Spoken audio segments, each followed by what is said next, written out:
설이 왔네. 부모님을 뵈러 갈 때가 됐구나. 기차역은 언제 와도 정감이 가는 것 같아. 아우 출출해. 사업하겠다고 열심히 사는 것에 후회는 없지만 명절이면 마음이 괜히 불편하다.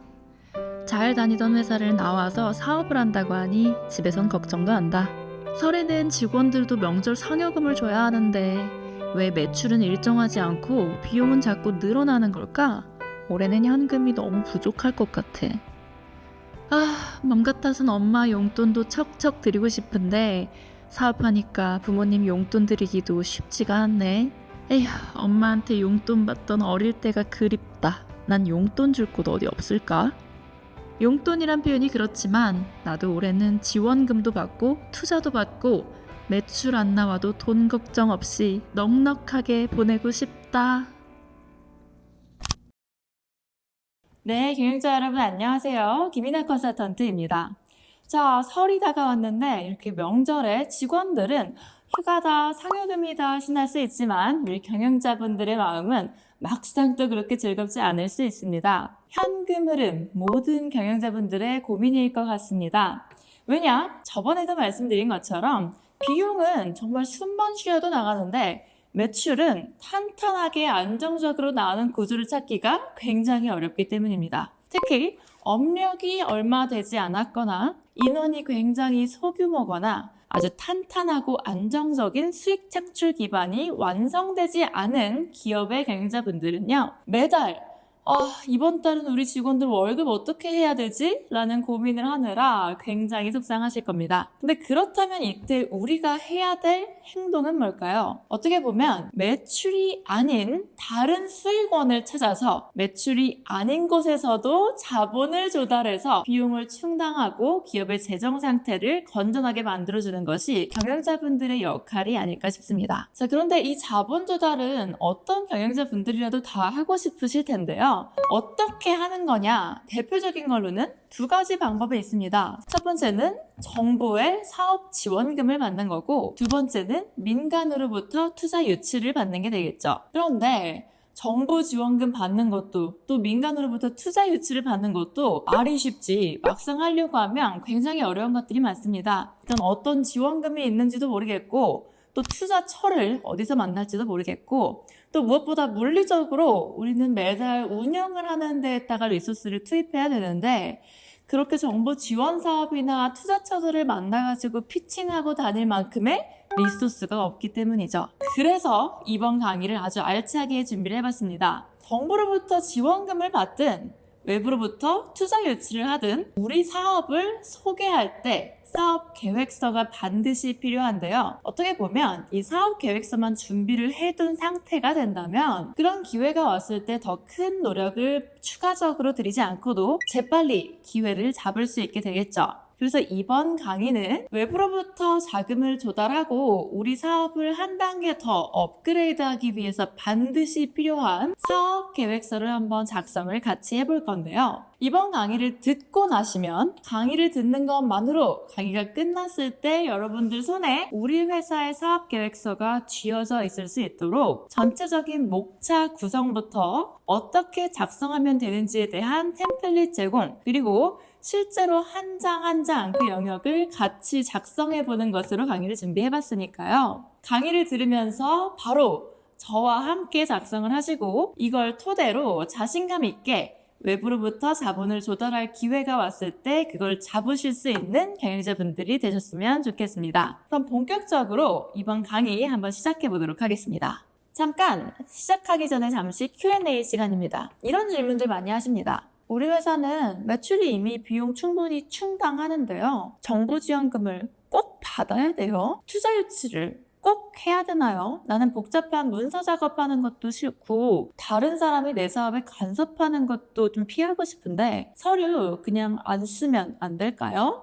네, 여러분 사실은 투자 유치 꼭 받으셔라 이런 이야기는 아닙니다. 뭐 그런 거는 안 하셔도 괜찮은데 그렇다 할지라도 저는 사업 계획서는 꼭 작성을 하셔야 한다고 생각을 합니다. 왜냐, 우리가 사업을 하는 목적으로 지금 다시 한번 생각을 돌아가야 될 것 같은데요. 제가 10년간 컨설팅을 하면서 굉장히 많은 경영자분들을 만났습니다. 그러면 그분들 중에 나 그냥 심심해서 할 일 없어서 사업해요 라고 하시는 분은 단 한 분도 안 계십니다. 대부분이 내가 내 제품이나 서비스에 굉장히 큰 애정이 있거나 내가 뭔가 검증해보고 싶은 나의 아이디어가 있어서 세상의 나를 검증해보고 싶다, 그런 욕구가 있으시거나 내가 실현해보고 싶은 우리 사회에 이상적인 가치가 있거나 혹은 내가 정말로 솔브해보고 싶은 프로블럼이 있다, 그런 식의 욕구가 있으실 때 사업을 많이들 하시는데요. 그러다 보니까 당연히 이 사업을 성장시키고 또 확장해 나가는 즐거움을 느끼고 싶다라는 경영자분들이 대부분이십니다. 지금 이렇게 가인지에서 강의를 들으시는 분들도 내가 사업을 어떻게 하면 더 잘 키우고 성장시킬 수 있을까?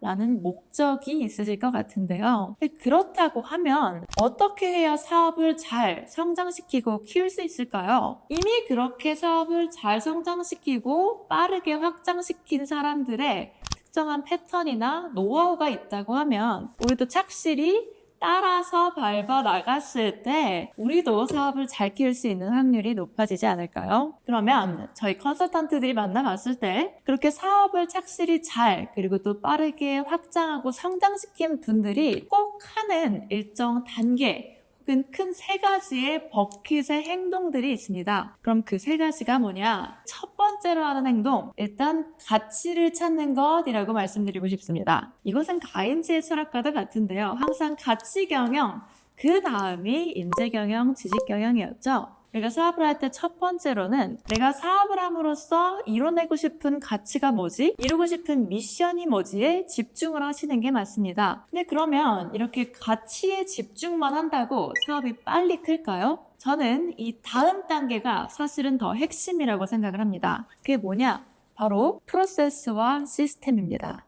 내가 하고 싶은 사업이 있고 그 사업이 시장에 필요한지 그것을 검증을 하는 게 가치를 확인하는 부분이었다고 하면 거기서 끝나서는 사업화가 되지 않습니다. 프로세스와 시스템을 만들지 않으면 대표님 한 분에 의존하는, 즉 직원들이 일종의 대표님의 팔다리 역할만 하는 것으로 끝나지 이게 조직 체계로 갖춰지지 않습니다. 다시 말씀드리면 인재 경영, 지식 경영 이런 것들을 하고 조직의 체계가 갖춰지기 위해서는 반드시 프로세스와 시스템을 만드시는 데에 일정 부분의 시간과 노력과 자원을 쏟으시는 부분이 굉장히 필요합니다. 그러면 이렇게 가치를 찾고 인재를 찾고 또 지식화해서 프로세스와 시스템을 만들었다고 했을 때 여기서 끝이 아니라 하나를 더 해야 된다고 생각을 합니다. 이거를 잠시 비유적으로 표현을 해보면요. 우리가 사업체를 얘기할 때 vehicle이라는 표현을 쓰는데요. 이 vehicle에 앞바퀴가 있고 뒷바퀴가 있다고 하면요. 앞바퀴가 일종의 가치를 확인하고 미션을 담아주는 역할, 뒷바퀴가 이것을 프로세스화, 시스템화해서 잘 둘이 합쳐졌을 때 이 비이클이 굴러간다라고 할 수 있습니다. 그런데 이 비이클이 그냥 굴러만 간다고 끝이 아닙니다. 여기에 제가 말씀드리려고 하는 세 번째, 바로 자본 조달이라는 것이 합쳐지면요. 이 비이클이 그냥 굴러가는 게 아니라 가속도가 붙게 됩니다. 즉, 자본 조달을 해주면요. 비이클은 굴러가는 데에서 속도를 낼 수 있게 됩니다. 그런데 여러분, 사업을 하는 데 있어서 속도는 정말로 중요합니다. 사업하는 속도가 왜 중요하죠? 우리는 이 사업을 통해서 결국 이윤도 창출해야 하고 직원들에게 인건비만 주고 끝이 아니라 더 나은 경제적인 부가가치도 만들어내야 하고 또 우리의 제품이나 서비스가 경쟁자들에 비해서 퇴화되지 않도록 지속적으로 업그레이드도 해줘야 되고요. 또 여기에 우리가 제공하는 가치가 지금 소비자들이 처해 있는 경제 환경, 즉 높은 금리라든지 높은 물가 이런 경제 환경의 변화도 반영을 했어야만 이 비이클은 지속적으로 굴러갈 수 있습니다. 즉 어떻게 얘기하면요. 이 비이클이 그냥 굴러만 가는 게 아니라 이 비이클을 저항하는 다른 그런 물결들이 있는데 거기에서 계속적으로 앞으로 헤엄쳐 나갈 수 있도록 계속 속도를 더해줘야 된다는 거죠. 근데 이렇게 속도를 더해줄 때 가치를 확인하고 프로세스와 시스템을 만들고 끝이 아니라 자본을 조달해줌으로써 계속적으로 가속도를 내줘야만 우리의 차는 뒤로 밀려나지 않고 앞으로 나아갈 수 있다라고 이해하시면 좋을 것 같습니다. 물론 이렇게 자본을 조달한다거나 외부로부터 투자 유치를 받는 게 꼭 우리가 가속도를 내고 앞으로 나가게 하는데 완전히 필수적이냐라고 계속 물으신다면 꼭 그것만은 아니다라는 말씀도 드릴 수 있습니다. 완전히 본인 자본만 가지고도 사업을 충분히 키우시는 경우도 굉장히 많이 봤으니까요. 네, 여기서 제가 드리고 싶은 말씀은 외부의 투자자들이나 외부의 이 사업을 심사하는 사람들이 어떤 관점을 가지고 이 사업성을 보느냐라는 것을 여러분들이 익히신다면 우리 사업이 어떤 방향성으로 가야 조금 더 빠르게 성장을 하겠구나라는 힌트를 얻으시는 데는 반드시 도움이 될 거라고 확신을 합니다. 자, 그러면 본격적으로 이제 진짜 강의 한번 들어가서 사업계획서 작성을 하나하나 뜯어보도록 하겠습니다.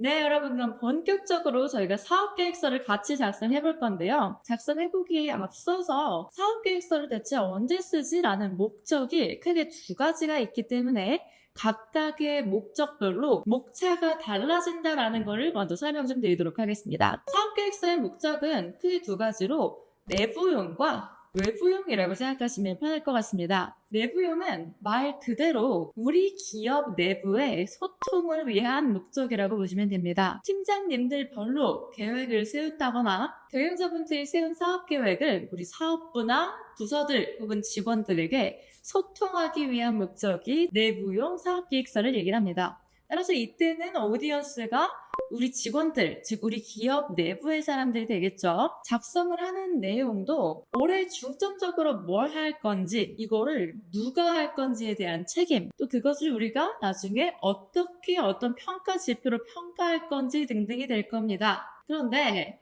오늘 강의에서 제가 중점적으로 얘기하려고 하는 부분은 사실 후자입니다. 바로 외부, 투자자나 기관 심사를 위한 그런 외부용 사업계획서입니다. 오디언스는 우리 기업에 투자를 하고 싶은 사람부터 우리가 정보 지원금을 받겠다라고 하면 그거를 심사하는 사무관님 등등 우리 기업 외부에 있는 사람을 대상으로 작성하는 문서가 될 겁니다.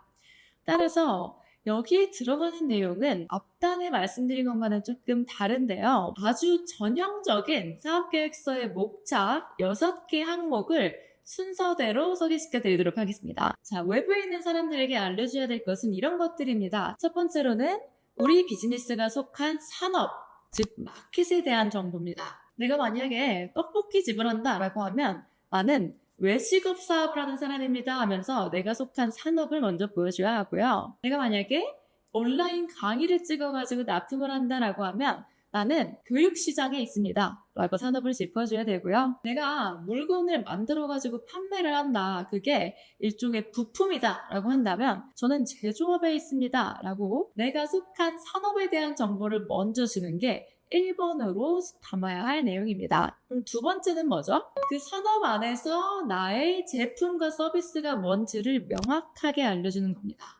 아까 만약에 제조업이었다고 하면 내가 만드는 부품이 뭔지, 제품의 카탈로그가 있다면 카탈로그, 내가 제공하는 서비스가 여러 개라고 한다면 그 서비스가 무엇이고 어떤 고객을 타깃으로 하는지에 대한 정보가 이때 바로 나오면 가장 명확한 사업 소개가 될 겁니다. 그 다음 세 번째는 바로 비즈니스 모델인데요. 비즈니스 모델이라고 하면 우리가 앞서 말했던 제품이나 서비스를 가지고 어떻게 수익을 창출하고 있는가를 설명해 주는 게 될 겁니다. 만약에 부품을 판매한다라고 하면 이 부품을 업체에게 납품하고 껌껌이 판매하는 대금을 받는지, 일종의 구독 서비스로 제공을 하고 있는지, 일종의 전체적인 서비스 어그리먼트를 작성해서 선키로 계약을 하고 유지 보수는 유상으로 제공을 한다든지 등등 우리가 어떤 계약 구조를 통해서 수익을 창출하는지를 보여주는 것이 비즈니스 모델이 될 것이고, 이때 우리의 고객이 누군지도 명확하게 명시를 해주는 게 좋습니다. 네 번째로 알려줘야 될 거는 뭐죠? 우리가 가진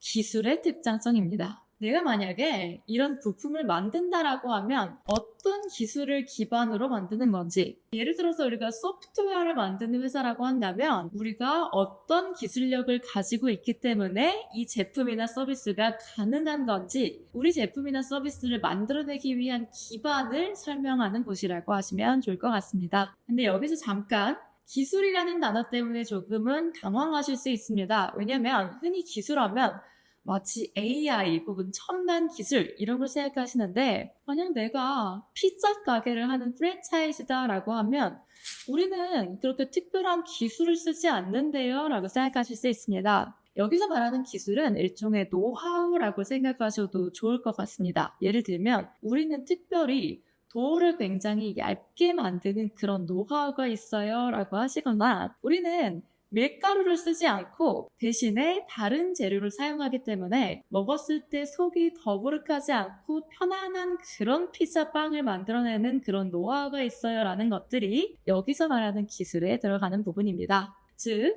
내가 이 사업을 결심했다고 하면 저는 이 사업에서 내가 제공하는 제품이나 서비스에 일종의 자신감 혹은 확신이 있었기 때문에 사업을 하고 있겠죠. 그런 확신이나 자신감을 주는 근간이 뭔지를 생각하시고, 우리는 이런 거를 잘해서요 라는 걸 어필하실 때 그 부분이 나의 노하우나 특별한 기술이다 라고 생각을 하셔도 충분히 좋을 것 같습니다. 그러면 다섯 번째로 또 제공해야 되는 부분이 뭘까요? 바로 차별점. 이 시장 안에는 우리와 비슷한 제품이나 서비스를 제공하는 플레이어들이 당연히 많이 있을 텐데요. 완전히 똑같지 않다라고 주장할 수 있을 만한 요소가 있다면 전부 다 차별점이 됩니다. 예를 들면 진짜 포장이나 패키징이 달라요. 혹은 우리는 마케팅 역량이 좋아요. 이런 것도 차별점이 될 수 있고요. 우리는 배송해주는 속도가 빨라요. 라는 것도 차별점이 될 수 있습니다. 또 미용실을 한다고 하시면요, 우리 직원들은 진짜 다들 웃고 대응력이 너무 좋아가지고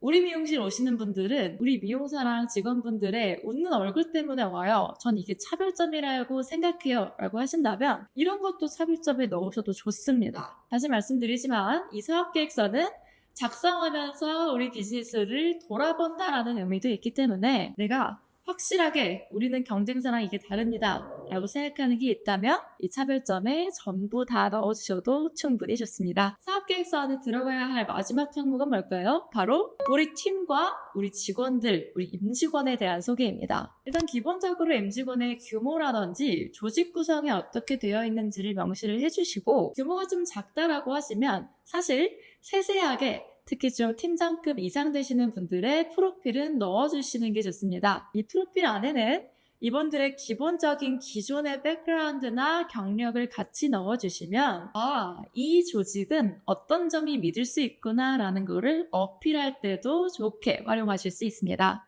그럼 저희가 굉장히 퀵하게 일단 사업계획서를 작성해야 한다라는 거를 인지하신 다음에 이번 챕터에서는 어떤 내용을 주로 쓰겠구나까지 이해를 하셨는데요. 여기서 바로 사업계획서를 작성하기에 앞서서 방금 말씀드린 것들이 왜 사업계획서에 꼭 들어가야 되는 항목들인가에 대해서 짚어드리려고 합니다.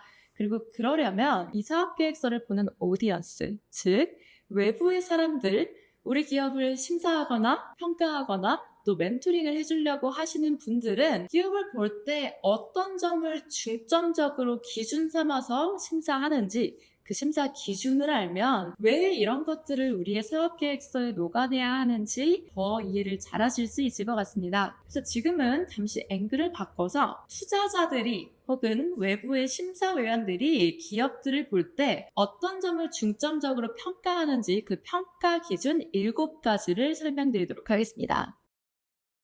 자, 외부에서 우리 기업을 평가하는 평가 기준, 그 첫 번째는 바로 시장의 크기입니다. 자, 우리는 지금 투자자의 모자를 쓰고 있습니다. 경영자가 아니라 이 사업을 냉철하게 보는 투자자 관점에서는요, 그렇게 시장 규모가 크지 않아서 매력적이지 않다면 이 사업에 대한 흥미가 조금 떨어질 수 있습니다. 예를 들어보면요. 일례로 모든 기업들이 사용할 수 있는 소프트웨어를 만드는 회사가 있다고 하면 우리나라에 있는 모든 기업들이 쓸 수 있으니까 굉장히 시장 규모가 크다고 할 수 있겠죠. 그런데 만약 어떤 회사는 해양 전문 소프트웨어라서 선박을 갖고 있는 업체들만 바다에 나가서 GPS를 추적할 때 쓰는 소프트웨어를 만드는 회사라고 한번 해보겠습니다. 이 소프트웨어가 꼭 필요하다고 수요를 갖고 있는 회사 자체가 굉장히 작을 수밖에 없겠죠. 그런데 외부의 투자자들은 이런 가능성이 최대한 열려있는 성장의 여지가 굉장히 큰 투자처나 기업들을 앞으로 성장할 가능성이 높다라고 평가할 수밖에 없습니다. 그래서 1차적으로는 우리 회사가 속해 있는 산업의 규모나 이 시장 전체의 크기가 어떤지가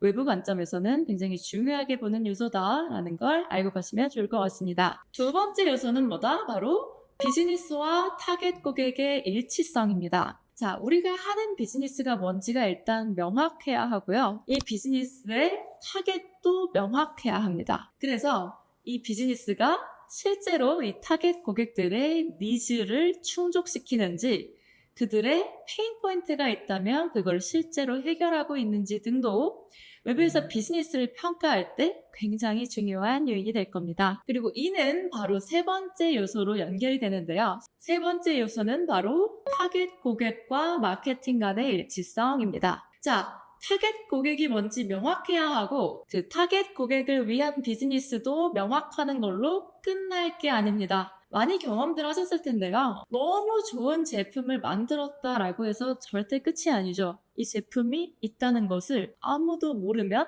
매출이 일어나지 않습니다. 매출을 일어나기 위해서 반드시 필요한 게 마케팅인데요. 타겟 고객을 위해서 적합한 마케팅을 하고 있는가 역시 외부에서 비즈니스를 평가할 때 중요한 평가 요소입니다. 예를 들어보면요. 우리의 타겟 고객은 대학생이다. 우리의 프로덕트는 교육 프로그램이다 라고 한다면 실제로 적절한 마케팅 방법은 대학가에 찾아가서 대학생들한테 전단지를 뿌린다 라고 하면 적절한 마케팅이라고 볼 수 있겠죠. 그런데 만약에 중고등학교 앞에 가서 이 대학생 전용 교육 프로그램의 전단지를 뿌리고 있다면 이것은 타겟 고객을 위한 적절한 마케팅이 아닐 수 있겠죠. 어떤 타겟 고객을 대상으로 비즈니스를 하느냐 뿐만 아니라 그걸 위해서 어떻게 마케팅을 하고 있느냐까지도 중요하게 보는 요소다라는 걸 알고 가시면 좋을 것 같습니다. 네 번째는 마케팅과 수익성의 상관관계인데요. 쉽게 얘기하면 그렇게 수익 창출이 되지 않는 엉뚱한 마케팅에다가 돈을 쓰고 있는 건 아닌가라는 부분입니다. 아까 앞에 사례로 돌아가 보면요. 대학생들을 찾아가서 전단지를 뿌리고 대학생들이 좋아하는 굿즈 같은 걸 만들어가지고 프로모션을 하는 데다가 마케팅 비용을 써야 하는데 엉뚱한 곳, 즉 회사 대표님이 최근에 책을 썼기 때문에 그 책을 홍보하는 데다가 더 많은 마케팅 비용을 태우고 있다. 라는 식의 사례가 있다면 마케팅이 수익과 그다지 직결되지 않는 곳에서 비용이 집행되고 있구나 라는 여지가 있죠. 이런 것도 외부에서 봤을 때는 비즈니스 건전성을 조금 약하다고 평가할 요지가 될 수 있습니다. 다섯 번째는 가격, 유통 정책과 실현 가능성이란 부분인데요. 가격 정책, 프라이싱 굉장히 중요합니다. 이건 역시 앞에 것들과 연결이 됩니다. 예를 들면 대학생들을 대상으로 교육 프로그램을 판매하고 있어요. 그런데 이 교육 프로그램 비용이 2천만 원. 이라고 하면 대학생들 중에 2천만 원을 내고 교육 프로그램을 들을 수 있는 사람이 과연 몇이나 될까요? 현실적이지 않은 프라이싱이 되겠죠. 그리고 이것을 어떻게 유통하느냐 또한 중요하다고 할 수 있습니다. 대학생들이 편하게 볼 수 있도록 온라인 플랫폼을 만들어서 제공하는 등의 유통 전략 역시 잘 뒷받침되고 있는지를 평가한다라고 보시면 좋을 것 같습니다. 여섯 번째는 수익화 전략의 디테일입니다. 여러분, 수익화는 정말 중요한 부분입니다. 열심히 제품을 만들고 열심히 마케팅을 하지만 수익이 나지 않는다면 이 비즈니스는 지속 가능하지 않겠죠. 그래서 어디서 어떤 구조로 수익을 만들 건지 그거를 얼만큼 디테일하게 가져가고 있는지 또한 그 사업을 평가하는 데 있어서 굉장히 중요한 요소가 됩니다.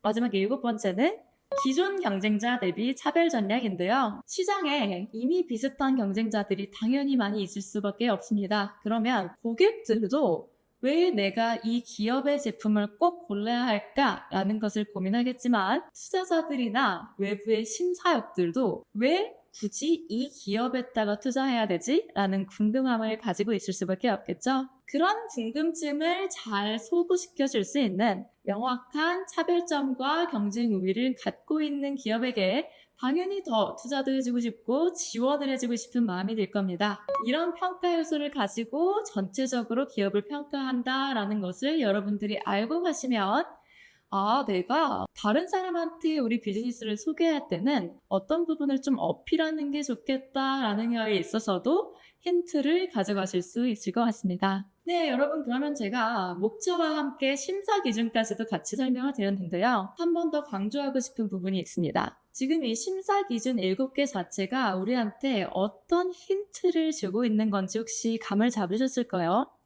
여러분 생각해보시면 외부의 기관 투자자들이나 정부에서 지원금을 집행해야 하는 사무관들은요, 수없이 많은 기업들을 놓고 그 중에 어떤 기업이 과연 나중에 제일 잘 될까라는 고민을 정말 경영자분들만큼이나 많이 하는 사람들입니다. 그러면 이 사람들이 그동안 수없이 많은 기업들을 보고 나름의 데이터와 경험에 근거해서 이런 심사 기준을 세웠다고 하는 것 자체는 이 기준을 충족하도록 우리 사업의 방향성을 세웠을 때 당연히 이 사업도 앞으로 성장할 가능성이 올라간다라고 할 수 있겠죠. 그렇기 때문에 제가 이런 심사 기준을 확인하고 그에 맞게 우리 회사의 사업 계획을 한번 세워보는 것 자체가 실제로 투자 유치를 받지 않는다고 하더라도 사업을 키우고 성장시키고 확장시키는데 반드시 도움이 될 겁니다 라고 말씀을 드리는 겁니다. 예를 들면 시험에 무슨 문제가 자꾸 나옵니다 라는 거를 알고 공부를 하니까 출제자들이 왜 이걸 물어보는지 알겠다. 이거를 알면 사람이 똑똑해지는구나.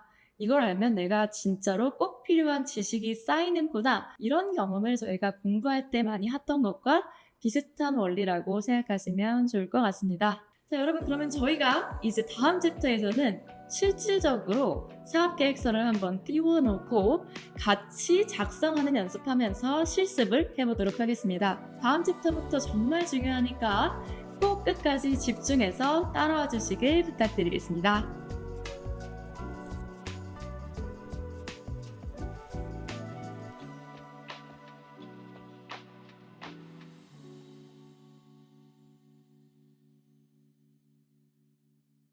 네, 여러분 본격적으로 사업계획서를 작성할 건데 퀴즈 하나 드리도록 하겠습니다. 과연 사업계획서 한 장은 돈으로 환산했을 때 얼마의 가치가 있을까요? 총 10장을 만든다고 했을 때 사업화 자금 지원을 평균적으로 4,500만 원은 받을 수 있다고 합니다. 약식으로 계산을 하면 PPT 한 장이 약 450만 원의 가치를 하는 건데요. 사업계획서 얼마나 중요한지 이제 정말 이해가 가셨죠? 그러면 이번 챕터에서 한 장 한 장 저와 같이 작성 한번 해보도록 하겠습니다. 잘 따라와 주세요. 네, 여러분 지금까지 정말 잘 따라오셨습니다. 이번 강의부터는 실전입니다. 이번 강의를 듣기 전에는 일단 파일 목록에 가셔서 제가 제공해드릴 실제 사업계획서 작성 템플릿을 먼저 다운받고 강의를 시청해 주시기 부탁드립니다. 일단 첫 번째 페이지는 표지입니다. 여기에 여러분들 회사의 사명과 멋진 로고를 넣어서 커스텀해서 사용해 주시면 되고요. 여기는 표지니까 넘어가도록 하겠습니다. 두 번째 페이지 역시 목차인데요. 이 목차는 만약에 이 구성을 그대로 사용하실 거라면 딱히 수정하지 않으셔도 되는 부분입니다. 수정을 하신다고 하시면 나중에 이쪽으로 넘어와서 커스텀해 주시면 되겠습니다. 그럼 본격적으로 첫 번째 장을 작성해야 되는데요. 자, 첫 번째 장을 작성하는 템플릿의 구성을 보니까 일단 첫 목차, 우리의 마켓이 어떤 시장인지 그리고 우리가 타겟하는 고객이 어떤 타겟인지를 작성하는 페이지가 있습니다. 두 개 섹션으로 나눠져 있고 타겟 시장에 대한 부분 하나, 타겟 고객에 대한 부분으로 나눠져 있는데요. 일단 시장부터 보도록 하겠습니다. 시장을 크게 또 두 가지로 나눠서 쓸 수 있네요. 지금 현재 우리가 속한 시장의 규모와 이 시장이 앞으로 성장할 것인지에 대한 근거를 향후 성장성이라는 곳 안에 넣어주실 수 있도록 만들어본 템플릿입니다. 제가 작성해본 샘플을 먼저 한번 보시도록 하겠습니다. 김이나가 아니라 김피자라는 대표로 잠시 제 이름을 바꾸도록 하겠습니다. 자, 이 김피자 대표는요, 피자 비즈니스를 하는 것 같은데요. 시장 규모와 성장성에 이렇게 작성을 했습니다. 우리 시장은 국내 프랜차이즈 피자 시장이고요. 이 시장은 2022년 기준 1조 8,195억 원 시장이고 2019년 대비 좀 성장한 추세에 있는 시장이다라고 설명을 했습니다. 자, 여러분 뭐가 느껴지시죠? 첫 번째 섹션 안에 있는 시장 규모에는 내가 지금 하는 비즈니스가 속한 시장이 어디인지를 먼저 명확히 작성해 주시는 게 중요한데요. 국내인지 글로벌인지 식품인지 프랜차이즈인지 제조인지 등등 여러분의 비즈니스를 한마디로 정의해 주신다고 생각하시면 됩니다. 그런데 이 시장 규모 숫자로 작성해야 된다고 해서 벌써 덜컥 겁을 먹으신 것도 같은데요. 그렇지 않습니다. 굉장히 쉽습니다. 국내 프랜차이즈 피자 시장 규모라고 그냥 구글 혹은 네이버 같은 웹에다가 검색을 하시면요. 혹은 챗GPT한테 물어보시면요. 가장 최근 데이터 기준으로 어느 정도 된다라고 알려줍니다. 저는 그걸 기반으로 작성을 했고요. 이 데이터의 출처가 어디다라는 것만 잊지 않고 밑에다가 명시를 해주시면 어느 정도 시장이구나라는 걸 가늠하는데 충분히 타당한 근거로 사용할 수 있습니다. 이때 중요한 건 첫 번째 시장 규모에는 일단 현재 시점을 기준으로 약간 스냅샷이라고 생각해서 이 시장이 어느 정도 사이즈가 되는 마켓이구나라는 정보를 제공하는 데만 초점을 맞춰주시면 됩니다. 이 두 번째 파트인 향후 성장성 부분이 오히려 핵심인데요. 지금 현재 시장 규모는 이런데 앞으로 이 시장이 우리가 성장할 추세에 있다라고 생각한다면 그 근거가 무엇인지에 대한 논지를 여러분이 직접 생각하셔서 작성을 해주시는 파트라고 생각하시면 됩니다. 그렇게 하면 첫 번째 섹션을 완성하실 수 있습니다. 두 번째 섹션도 한번 보도록 하겠습니다. 시장을 정의한다고 끝이 아닙니다. 그 시장 안에서 우리가 타겟하고 있는 고객이 누구인지에 대해서도 명확하게 작성을 해주시는 게 좋은데요. 데모그래픽과 이 사람들의 주요 특성으로 나눠서 작성해 주시면 가장 좋습니다. 데모그래픽이라고 하면 우리의 타겟 고객이 어떤 지역에서 어떤 연령대의 분들이며 주로 어떤 생활 패턴을 가지고 있는 사람들인지 직업군은 어떤지 등에 대한 기초적인 정보를 제공해 주신다고 생각하면 좋을 것 같습니다. 역시 샘플을 보시면 저 같은 경우는 국내에 서울이나 경기 지역을 타겟으로 하고 있고요. 근데 그중에 연령대는 20대 내지는 30대라고 특정 지어줬습니다. 그리고 특히 가구 유형을 1인 가구라고 특정을 지었네요. 피자 시장 안에서 굉장히 많은 고객군들이 있을 수 있습니다. 패밀리 위주로 피자를 먹는 사람들인 부모 세대가 될 수도 있고요. 친구들이랑 주로 같이 먹는 사람들이 될 수도 있고요. 연령대가 훨씬 낮은 10대인데 피자를 너무 좋아하는 사람들을 타깃으로 삼을 수도 있겠습니다만 여기서 이 김피자 대표는 국내에서 특히 20대 이상이지만 1인 가구고 밑에 특성을 보시면 주로 혼자 피자를 먹으려고 하지만 굳이 대장을 방문하기보다는 자기가 혼자 배달시켜 먹는 것에 굉장히 익숙한 사람들로 특정을 해줬습니다. 이 부분을 작성하실 때 핵심은 뭘까요? 이 비즈니스를 하는 사람 입장에서 우리 타겟 고객이 누군지를 아주 명확하게 이해하고 있다는 것을 보여주는 게 핵심입니다.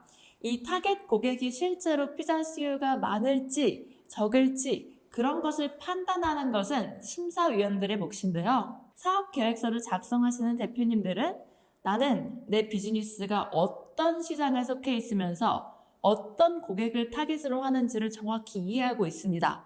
라는 것을 보여주는 것에 조금 더 초점을 맞춰주시면 좋을 것 같습니다. 이렇게까지 작성을 하고 나시면 윗단에다가 이 부분 전체를 좀 요약해서 국내 F&B 피자 시장에서 특히 배달 피자에 익숙한 20, 30대 1인 가구를 타겟합니다 라고 요약해서 작성을 해주시면 첫 번째 섹션은 작성이 끝이 나게 됩니다. 여러분 크게 어렵지 않죠? 계속해서 작성을 해주시면서 따라하면 좋겠습니다. 그럼 다음 장으로 넘어가도록 하겠습니다. 두 번째 섹션은 그래서 그 시장과 타겟 고객을 위해서 우리 사업이 제공하는 제품과 서비스가 뭔지에 대해서 명확하게 설명해주는 곳이라고 생각하시면 되겠습니다.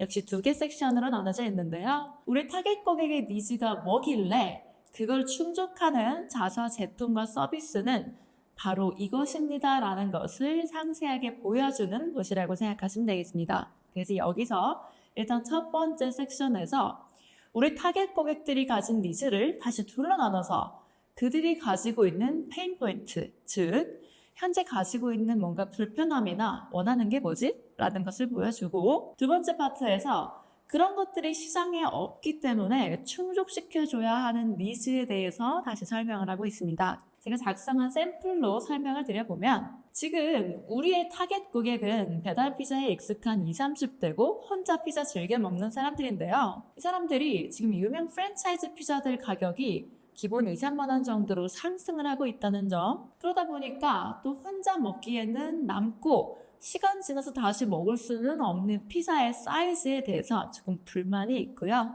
또 나는 혼자 먹고 싶은데 이렇게 큰 피자를 시키려니까 배달 수수료도 아깝다 하는 페인 포인트를 갖고 있다라는 것에 집중을 하고 있네요. 그럼 이런 페인 포인트가 있기 때문에 이 사람들은 어떤 니즈가 있을까요? 혼자 먹기 좋은 가성비 피자를 찾고 있다라는 니즈가 있을 수 있겠죠.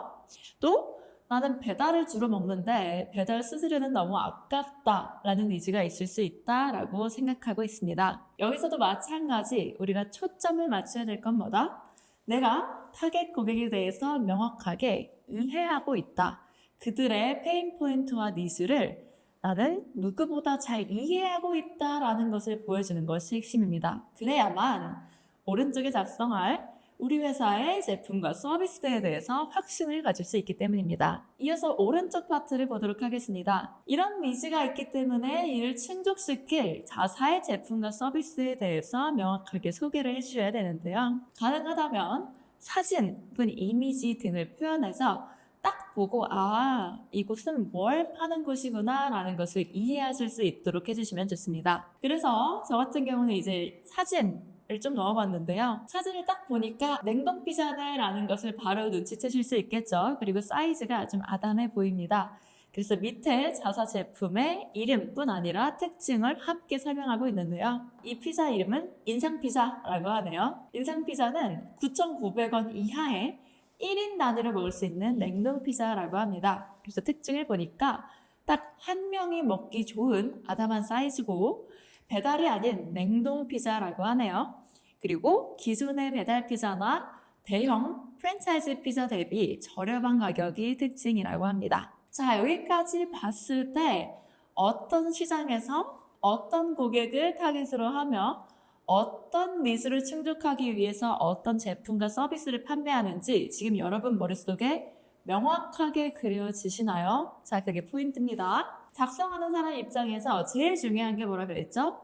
이걸 보는 사람이 명확하게 이 비즈니스를 이해할 수 있도록 하는 게 굉장히 중요하다라고 앞 챕터에서도 강조를 했는데요. 뭘 파는 곳이구나 라는 게 쉽게 이해할 수 있도록 되는 게 포인트입니다. 그래서 사진이나 간단한 설명들을 통해서 자사 제품 서비스를 이 두 번째 섹션까지 작성하시면 보는 사람에게 각인시키실 수 있을 겁니다. 세 번째 섹션으로 넘어가 보면 세 번째 섹션에서는 우리 제품과 서비스가 뭔지에서 끝나는 게 아니라 비즈니스 모델 전체 큰 그림을 설명해 주시는 섹션입니다. 따라서 역시 두 가지 섹션으로 나눠져 있는데요. 어떻게 해당 제품이나 서비스를 제조하고 제공을 할지에 대한 부분, 그리고 이 제품을 어떻게 판매하고 계약을 할지에 대한 부분으로 나눠서 이해를 하시면 좋을 것 같습니다. 그럼 첫 번째 먼저 보면요. 원재료를 수급을 해온다고 합니다. 이 원재료는 피자에 들어가는 밀가루나 치즈 등의 주요 재료라고 하고요. 2번 단계가 뭐죠? 수급해온 원재료를 수제 피자 형식으로 본사에서 직접 제조하고 또 포장을 한다고 합니다. 이 단계를 보여주는 사진을 밑에 좀 첨부한 것 같은데요. 여러분 사실 느끼셨겠지만 이 사업계획서 안에서 텍스트만 쭉 들어가 있는 것보다 이렇게 우리가 실제로 가지고 있는 일부 자산이나 공정이나 마케팅적인 요소에 대한 부분은 이미지를 통해서 표현을 해주시는 것도 이해를 돕는 데 굉장히 효과적입니다. 3단계, 커머스와 연계 가능한 물류 업체에 우리 제품을 공급한다고 하네요.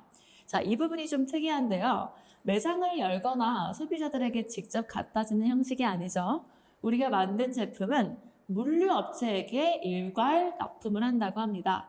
왜 그럴까요? 4단계를 보면 커머스 플랫폼에서 최종 정산을 하고 실제로 고객이 물류 업체를 통해서 우리의 제품을 받아보고 그것은 커머스 플랫폼을 통해서 우리에게 다시 돈으로 돌아오는 구조다라고 이해를 시켜주네요. 1, 2, 3, 4단계를 보고 나면 이 비즈니스의 사이클이 어떻게 되는구나 라는 것에서 일종의 이해가 가능하다고 할 수 있습니다. 단지 제품과 서비스만 보여주는 게 아니라 그 제품 서비스를 실제 소비자에게 제공하고 우리가 그거를 이윤으로 창출하기 위해서 전체 사이클이 어떻게 되는지를 단계로 나눠서 표현을 해주시면 이 첫 번째 섹션을 쉽게 작성하실 수 있습니다. 오른쪽 섹션에는 판매 및 계약 방식에 대해서 설명하고 있는데요. 이 부분은 별도로 작성을 꼭 해주셔야 할 필요가 있는 것이 제품 서비스를 제공하는 전체 과정과 그 부분을 통해서 실제로 이윤을 창출할 수 있는 거래나 계약 방식은 사실 특성이 좀 다른 부분입니다. 그래서 판매를 어떻게 할지, 계약은 누구랑 하는지에 대해서는 별도로 명시를 해주시는 게 좋습니다. 이 회사 같은 경우는 냉동 피자를 온라인 유통으로만 판매하고 있고 따라서 식품 유통 플랫폼에 입점해서 소비자에게 제품을 납품하는 구조라고 하네요. 마찬가지로 이해를 돕기 위해서 각 플랫폼에 입점을 하고 어떤 식으로 납품을 하고 가격이 설정될지에 대해 이미지를 통해 이해를 돕고 있네요. 이렇게 전체적인 사이클, 즉 제품이나 서비스를 어떻게 만들고 제공하는지와 우리가 누구와 계약을 하고 그를 통해 이윤을 창출하는지까지 함께 보여주고 나면 비즈니스 모델에 대한 설명을 마칠 수 있습니다. 아까 말씀드렸듯 이 전체 사업계획서는 가장 기초적인 부분만 나왔기 때문에 여러분 내용 점점 방대하게 작성하고 계시죠? 그 부분은 6페이지가 아니라 점점 더 많은 페이지로 늘려나가셔도 좋습니다. 전체 6페이지 중에 앞에 3개 페이지까지를 일단 작성을 해봤는데요. 사업계획서 작성 지금 여러분 잘 따라하고 계신다고 생각하고 다음 섹션에 대한 부분은 다음 챕터에서 설명을 해드리도록 하겠습니다. 네, 여러분. 실전 사업계획서 함께 작성하기 마지막 챕터에서 남은 3장도 한번 같이 작성을 해보도록 하겠습니다. 4장은 기술 및 노하우 챕터입니다. 기술 및 노하우 부분에서 뭐가 중요하다고 그랬죠? 우리가 실제로 뭐 특허를 내거나 해서 가진 기술이 없더라도 역량적인 측면에서 우리가 가진 노하우나 강점이 있다면 여기서 어필을 충분히 해주실 수 있다고 했죠.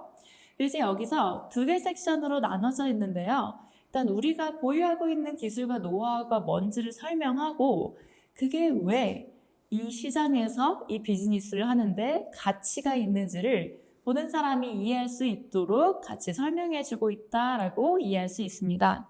자, 이 회사 같은 경우는 보유 기술과 보유 노하우를 나눠서 설명하고 있는데 기술 측면에선 어떤 특별한 기술이 있나 보니까 우리가 아무래도 냉동 피자 하면 갓 만들어서 바로 먹는 피자보다 조금 신선 측면이 덜하다라고 생각을 할 수 있잖아요. 근데 식감을 잘 살려주는 특별한 냉동 기술이 있다고 하네요. 그래서 이 부분을 보유 기술 측면에 넣었습니다. 혹시나 여러분도 이걸 작성하시면서 우리 회사는 특별한 기술이 있고 그래서 특허까지 냈습니다 라는 부분이 있다면요. 그런 부분은 사업계획서에 반드시 명시를 해주시는 게 좋습니다. 그리고 특허 같은 게 있다라고 하시면 이런 식으로 사진을 넣거나 관련 특허의 특허 번호, 특허를 언제 받았는지에 대한 일자 등을 세부 정보로 같이 넣으셔서 이 사업계획서 전체의 신뢰도를 역시 좀 올려주시는데 도움을 받을 수 있습니다. 보유 기술만 작성하고 끝이 아닙니다. 보유 노하우에 대해서도 어필을 하고 있는데요. 2가지가 눈에 띕니다. 일단은 피자의 맛에 있어서의 영향이 있는데 우리는 뭔가 좀 특별한 밀가루를 사용을 한다고 하네요. 그래서 피자를 먹고 나면 소화 잘 안 되시는 분들이 많은데 그분들도 잘 먹을 수 있는 신기한, 굉장히 특별한 피자를 만든다고 하고요. 또 20대에 최적화된 마케팅 역량의 강점이 있다고 합니다. 이 피자는 20대 사람들을 타겟하는 피자라고 했죠. 그런데 그 사람들의 반응을 끌어낼 수 있는 실제로 바이럴을 잘 태우는 마케팅 역량이 있어서 보유한 노하우에서 그분을 설명을 하고 있네요. 이런 보유한 기술이나 노하우가 왜 이 시장에서 가치가 있는 것인지를 이 산업에 없는 사람들 입장에서는 바로 이해하기 어려울 수 있으니까 그 부분에 대한 부연 설명을 오른쪽에서 좀 도와주고 있는데요. 그래서 독점성 측면에서는 어떤 것이 있는지 자, 부연 설명 한번 읽어보면 이런 냉동 기술은 타 업체에는 없는 우리 고유의 기술이기 때문에 경쟁 우위를 창출할 수 있습니다 라고 부연 설명을 해주고 있고요. 또 고객 가치 측면에서 우리의 특별한 밀가루를 가지고 만든 피자를 먹은 사람들이 냉동 피자를 먹고도 소화가 되게 잘 됐다라는 반응이 있었다면서 좋은 품질을 어필하고 있고요. 기존에 없었던 마케팅과 브랜딩으로 소비자들이 되게 즐거워하고 있었습니다 라는 차별화된 브랜딩을 고객 가치 측면에서 강조를 하고 있네요. 이 비즈니스가 잘 되려면 어쩔 수 없이 그 시장 안에서 경쟁력이 있어야 하거든요.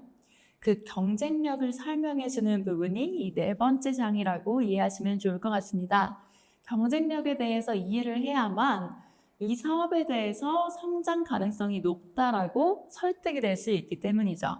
다음 장은 경쟁사 대비 차별점에 대한 작성 부분입니다. 계속 저희가 경쟁력 얘기를 앞장에서 했는데요. 우리가 이런 경쟁력이 있어요 라고만 얘기하면 이 시장을 모르는 사람 입장에서 여전히 의구심이 있을 수 있겠죠. 그래서 아예 시장 안에서 어떤 경쟁사들이 있는지를 보여주고 그들 대비 우리 회사의 제품이나 서비스가 어떤 포지셔닝에 있는지를 한번 설명을 해주면 다른 경쟁사들 대비 어떤 걸 잘하는 것인지 확실히 감이 잡히네 라고 보는 사람은 이해할 수 있게 될 겁니다.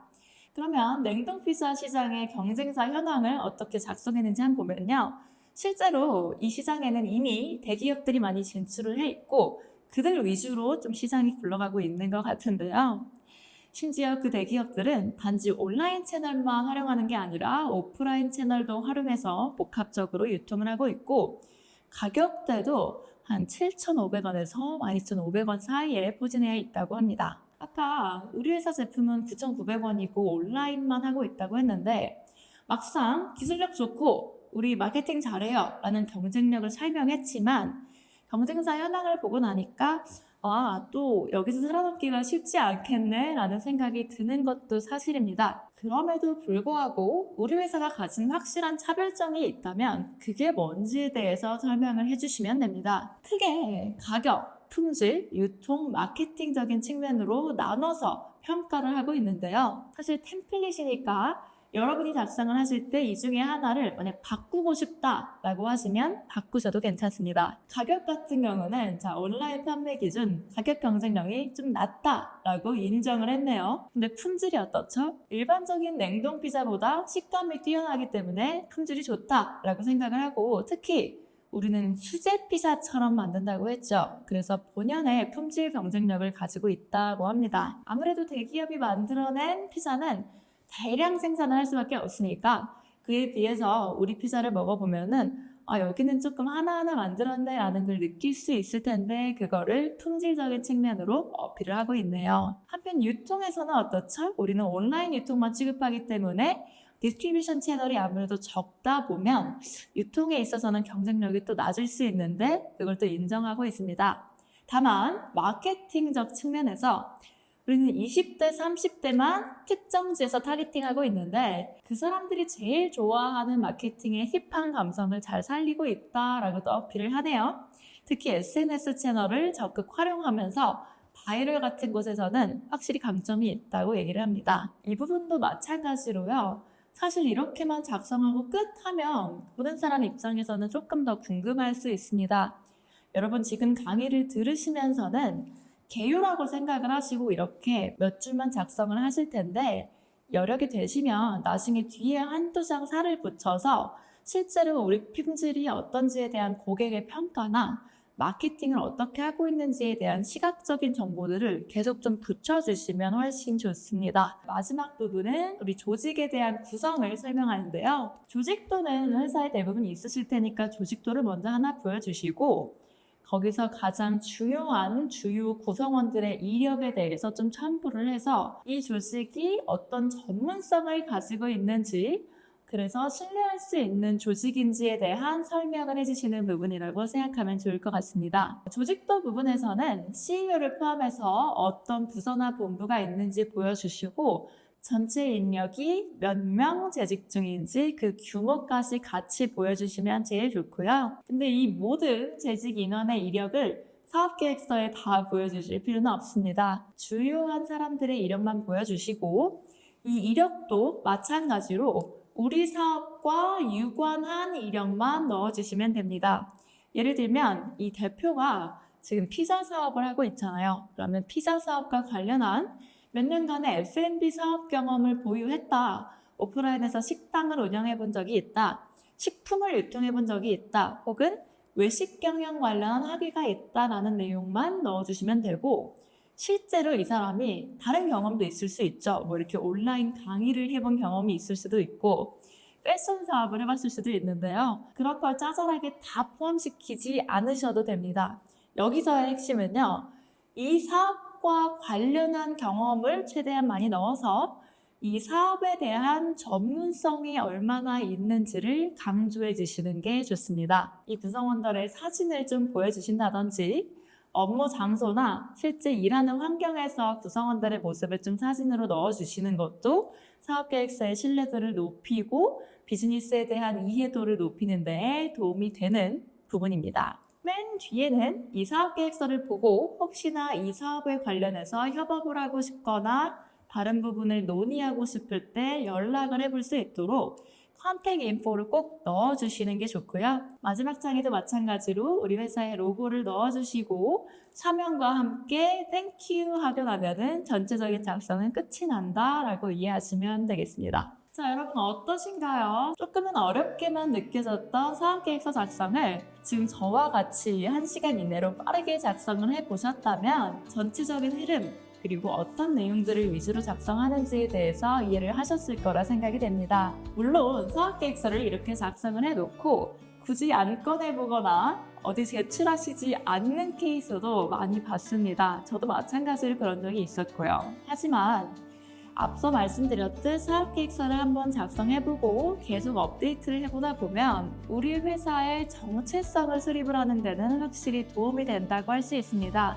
그리고 우리 회사를 보는 다른 사람들의 시각에서 어떤 점이 우리 회사의 확실한 강점이구나, 어떤 점은 우리 회사에서 조금 보완해야 할 부분이구나 라는 것도 점검을 해볼 수 있다는 것 자체에 의의가 있다고 생각을 합니다. 여러분들 오늘로 끝이 아니라 앞으로 사업계획서는 좀 주기적으로 업데이트 하시면서 이번 강의에서 제가 드렸던 말씀들 복습해 보시면 좋을 것 같고요. 그러면 설을 맞이해서 함께 연초에 작성해본 사업계획서 관련 강의는 여기서 마무리하도록 하겠습니다. 시청해주셔서 감사합니다. 김이나 컨설턴트였습니다.